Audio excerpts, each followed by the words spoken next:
আল্লাহ পাক সৃষ্টি করে দিয়েছেন, যেখানে মানুষ আমল গুছিয়ে আবারও আল্লাহর পথে ফিরে আসতে পারে। আমার কথা কি বোঝা যাচ্ছে? ঠিক এরকমই একটা উৎসব হচ্ছে, একটা অকেশন হচ্ছে আমলের উৎসব, সেটা হলো এই জিলহজ মাসের প্রথম 10 দিন।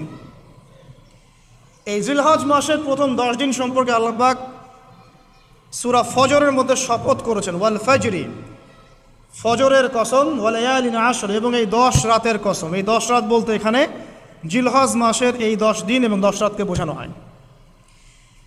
এর ফজিলত সম্পর্কে নবী সাল্লাল্লাহু আলাইহি ওয়াসাল্লাম একটা হাদিসে বলছেন, সহিহ বুখারীর হাদিস, আনাস রাদিয়াল্লাহু আনহু ইবনে আব্বাস রাদিয়াল্লাহু আনহুমা থেকে বর্ণিত, নবী করিম সাল্লাল্লাহু আলাইহি ওয়াসাল্লাম বলেছেন যে মা মিন আইয়ামিন আমালু সালিহু ফীহিন্না আহাব্বু ইলাল্লাহ মিন হাযিহিল আইয়ামিল আশরা। আল্লাহ পাকের কাছে এই 10 দিন অর্থাৎ জিলহজ মাসের প্রথম 10 দিনের নেক আমল যত বেশি প্রিয়,